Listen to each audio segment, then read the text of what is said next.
Koľko životnej sily sa skrýva v tvojej emócii? V každej emócii sa skrýva dobrá životná energia a takisto aj zlá životná energia. Takže ideme sa na to pozrieť. Volám sa Ľubomír Oslanec, pomohol som stovkám ľudí zlepšiť ich životy porozumením sebe, mysli a životu. Ideme na to. Prvá vec, čo to je vlastne tá emócia, o ktorej sa teraz bavíme, kde sa skrýva tá životná sila? Emócia ako taká skladá v podstate dvoch častí to samotné slovo. A to prvé je emócia, alebo po anglicky motion, že emotion. Čo v skutočnosti znamená je von a motion, je von a motion rovná pohyb.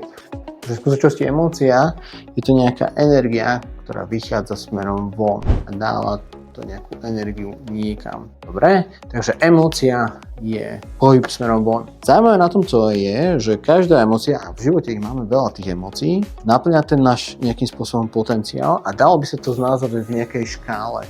Tú škálu si teraz ukážeme takýmto spôsobom. Na spodu štandardne sú nízke emócie a zároveň tam je aj najmenej životnej energie a hore je práve úplný opak, to znamená veľa energie a veľmi dobré emócie. Začneme tými spodnými, aby bolo vidieť ten rozdiel. Rozdelíme si ich trošku farebne. Tie nižšie emócie dáme špeciálne červenou farbou kvôli tomu, aby sme v jednom bode sa prehúpli do toho, kde budete vidieť presne, kedy tá energia alebo tá emócia začne pracovať pre vás a nebude pracovať proti vám. Prvá základná emócia, ktorú možno každý poznáte, volá sa apatia. Tak to asi vyzerá. Je to emócia, kde nie je veľa života ani pohybu, pretože je to veľmi blízko telesnej smrti. Takže keď sa pozrieme na to, tak apatiu by sme mohli dať niekde sem. Ak by sme si, a to sme si už povedali, že tu je 0% životnej energie, tu je 100% životnej energie. A na základe knihy Sebanalýza, kde v podstate táto prednáška je na základe tejto knihy, ktorú napísal Hubbard, tak vlastne ma inšpiroval, aby som vám to odovzdal, túto informáciu, je, že približne množstvo tej životnej energie v apatii u toho človeka, ktorého som vám znázornil alebo hral predtým, je okolo 3%. Takže ak tu na 3%, tak je to veľmi málo a to môžete vidieť, keď prídete napríklad k starkej alebo k babke alebo k starkému, ktorý je už tak, že už to chce zabaliť čím skôr. Veľa tej energie tam nie je, ani sa vám to veľmi nechce byť, pretože on vás dokáže úplne vycúcať. 3% sú v apatii. A čo sa deje tesne predtým, keď dlhodobo človek zažíva nejakú situáciu, s ktorou si nevie dať rady alebo sa niečo deje a je mu to nepríjemné? Standardne dlho plače. Keď niekoho príde alebo sa niečo udeje, tak človek cíti žiaľ. Pri tejto emócii je už trošku viacej tej životnej energie. A stále je to málo. V tomto prípade je to 6%. Plus minus. Nie je to úplne presné číslo.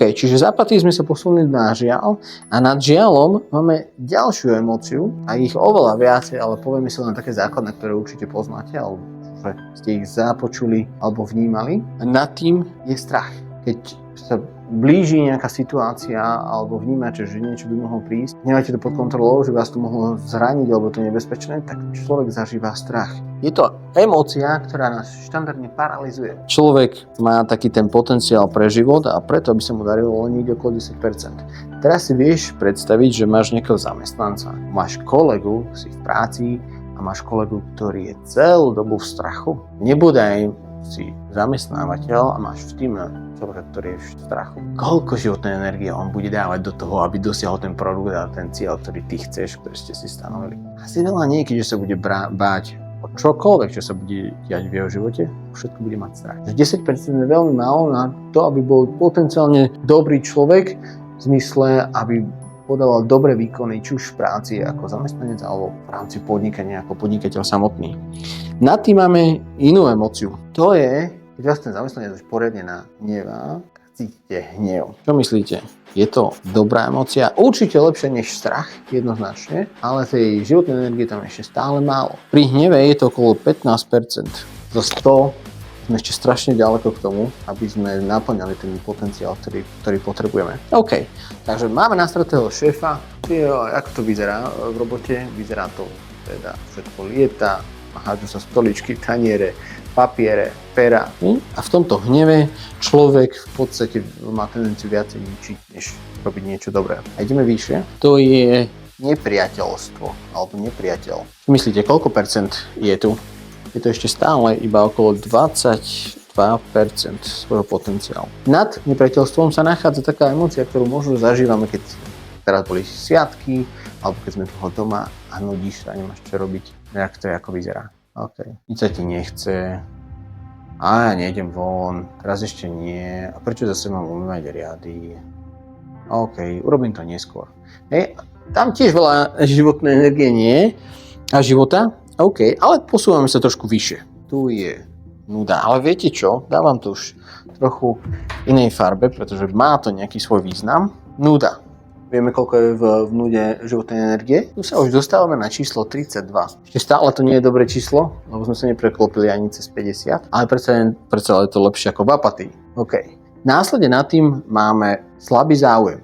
Keď príde nový kolega do roboty, je zaujímavé, kto to je vlastne? To vie, či vie pracovať, a to vie, ako dlho, koľko má skúseností. Musí sa opýtať, vlastne ako sa volá? Ja ani neviem, ako sa volá. Aha, OK. Dobre, to je mierny záujem. OK, v miernom záujme OK, sa dostávame niekde na číslo okolo 47, dobre, 50% vášho potenciálu. Nad tým je emócia, ktorá sa volá, že silný záujem. A to vyzerá tak, že wow, kto si, ako sa voláš, ty si kedy došiel, fakt? Ty si nový?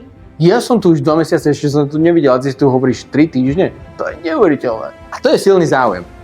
A takto to vyzerá. Čo myslíte, koľko tu je životnej energie v silnom záujme? Keď to porovnáme, že OK, niekto je v strachu,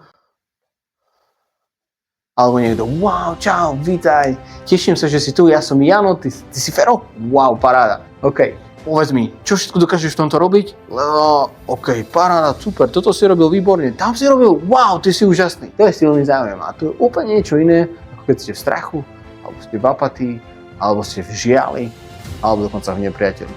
Hej? Takže, silný záujem. Tu sa už dostávame niekde na energiu rozsahu okolo 70% svojho potenciálu. Viete, aká je tá emócia, kedy máte 100%? 100% máte, keď ste v nadšení. Ako vyzerá nadšenie? Wow, ty prďo, ty si super, ty si dokázal toto? Ty si hviezda tohto týmu, to bude len vyzerá teraz. To budeme dávať všetky naše kvóty, čo sme dostali. To bude paráda. A to je nadšenie. Nadšenie, si to oddelili, nadšenie pre nejakú prácu. Tam dosahujeme 100% nášho potenciálu. Čo je ale zaujímavé, a tak som povedal na začiatku, že každá emócia skrýva množstvo potenciálu, ktoré máte pre prežitie, ale zároveň skrýva aj množstvo potenciálu proti prežitiu. A kde to je? Veľmi jednoducho znázornené a povieme si aj, čo to urobí, keď máte vo svojom okolí alebo v týme ľudí, ktorí sú na jednotlivých emóciách. A bude to zaujímavé pozorovať, koľko energie pre život alebo koľko životu vytvárate alebo koľko životu ničíte, alebo koľko ľudia ničia všeobecne. Takže, keď sa na to pozrieme, tak v skutočnosti 3 až 100%. Ale je to presne aj opačne. To znamená, že tí ľudia, ktorí sú nízko na emóciách, dá sa to povedať, tá krivka by mohla vyzerať, dáme to zelenou, mohlo by to vyzerať aj takýmto spôsobom nejako. Tu je tých 100% a to je ten potenciál.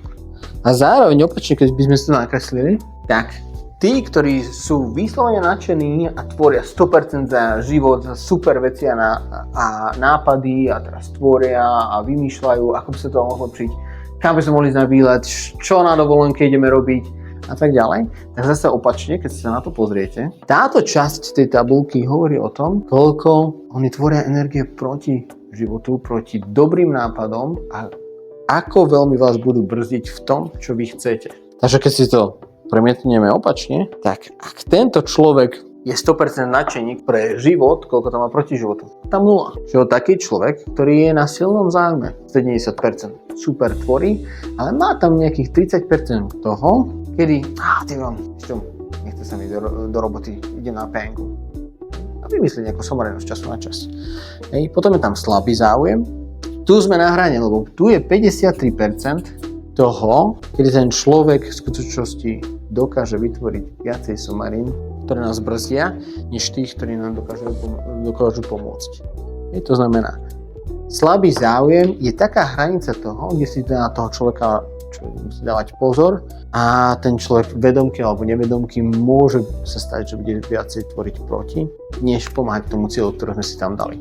A to ideme nižšie a toto vyzerá ešte horšie a to ešte je zaujímavejšie. Ak máme niekoho v strachu, tak 10% je pre život, ale 90% je proti. Žiaľ, je to 94 je proti a tu je to až 97%. Takže toto tu je negatívne alebo proti. Proti cieľom, proti životu, proti tvojim názorom. Má tam tendenciu dávať opak. Teraz, keď si človek zoberie, že je napríklad zamestnávateľ alebo je šéf a má v tíme len 5 zamestnancov, on sám je nadšený, lebo majú super produkt, vyrábajú krásne nové auta, všetko funguje, sú to nádherné. Teraz má tam 5 zamestnancov, čo asi pri výrobe aut dosť málo, ale vymyslel som si to. Takže on je v nadšení. On dáva do toho 100%. Ale ako tam má zamestnancov, ktorí jeden je v kuse na straty, lebo sa hádá doma so ženou a deti ho neposlúkajú, tak chodí na straty do roboty a hneď len príde do roboty a hovorí: jasné, si zase usmievaš, vlezeš na nervy. Hovoríte si, čo? To nemyslíš vážne. Čo ti zase je? Vieš čo, zase ma nasrala tá moja. S týmto, keď ma príde do roboty, tak v skutočnosti vy máte 100%, ale on má proti vám koľko? On má v skutočnosti 85 jednotiek proti, tak nazveme. Potom máte tam ďalšieho, ktorý je v strachu, pretože keď robí na tej linke, tak sa v kuse bojí, že všetko doserie. A často sa mu aj to deje, takže v kuse je: teraz prišlo nové auto, nový model, ja si už nepamätám hento, bla. Neustále je v strachu. Takýto človek v sebe nesie proti 90 jednotiek. 90.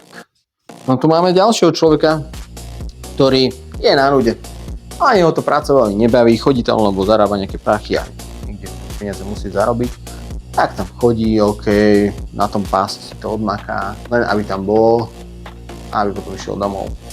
Takýto človek, áno, nie je to celkom zlé, ale predsa len, pre život má len 32%, takže proti životu má koľko?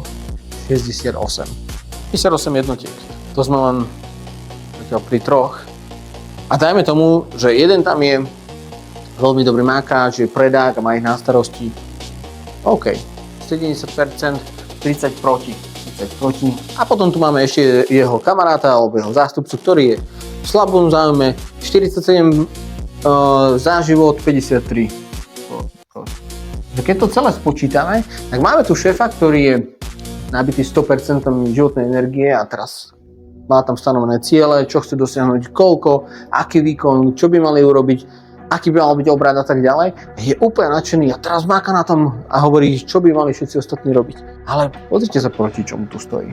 Keď to spočítame dokopy, takže tej životnej energie proti je až 326. Jasné, keď si pozrieme na to, že oni majú aj tú plusovú nejakú energiu alebo životnú energiu v sebe.